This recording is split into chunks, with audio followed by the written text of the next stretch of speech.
ফজরের 2 রাকাত সুন্নত, এটা দুনিয়া এবং দুনিয়ার মধ্যে যা কিছু আছে এর চেয়ে শ্রেষ্ঠ আল্লাহ তাআলার কাছে। তো ফজরের 2 রাকাত সুন্নত ছুটে যাওয়ার অর্থ কি? দুনিয়া এবং দুনিয়ার যত নিয়ামত আছে সমস্ত নিয়ামত থেকে বঞ্চিত হয়ে যাওয়া। ফজরের 2 রাকাত সুন্নত যেহেতু দুনিয়া এবং দুনিয়ার মধ্যে যা আছে এর চেয়ে শ্রেষ্ঠ, এটা ছুটে যাওয়া মানে কি? দুনিয়া এবং দুনিয়ার মধ্যে যা আছে সব কিছু থেকে বঞ্চিত হয়ে যাওয়া। যেন তার স্ত্রী থেকে সে বঞ্চিত হয়ে গেল, তার সন্তান থেকে বঞ্চিত হয়ে গেল, তার ধন সম্পদ সব ধ্বংস হয়ে গেল যদি তার ফজরের সুন্নত যদি ছুটে যায়।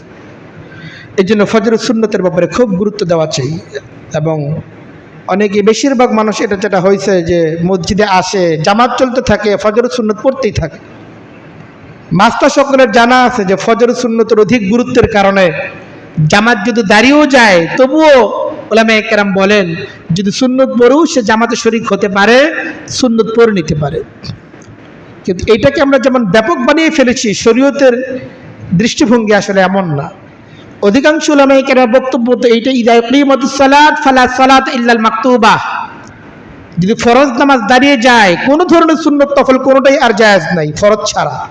নামাজ যে অবস্থায় আছে অবস্থায় ছেড়ে দিবে, শরীক হয়ে যাবে ফরজের মাঝে।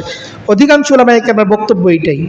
শুধুমাত্র হানাফি মাযহাব, আমাদের অঞ্চলে যে মাযহাব প্রচলিত, আমরা যে মাযহাবকে অনুসরণ করে শরীয়ত পালন করে থাকি, এই মাযহাবের উলামায়ে কেরামের বক্তব্য হচ্ছে এই, যেহেতু ফজরের সুন্নতের অত্যাধিক গুরুত্ব হাদিসের মধ্যে এসেছে, এজন্য যদি এমন হয় যে ফজরের সুন্নত পড়েও সে জামাতে শরীক হতে পারবে, তো ফজরের সুন্নত পড়ে নিতে পারে। কিন্তু সেটা মসজিদের ভিতরে ব্যাপক হয়ে যাবে এটা উদ্দেশ্য না।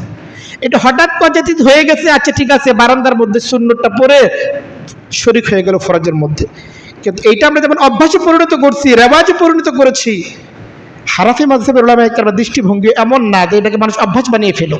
এটা হঠাৎ হইতে পারে কখনো, যে একদিন হয়ে গেছে, দেরি হয়ে গেছে, জামাত দাঁড়িয়ে গেছে, আচ্ছা আজকে ফজরের সুন্নত থেকে বঞ্চিত হব, আচ্ছা বারান্দার মধ্যে পড়ে নিলাম।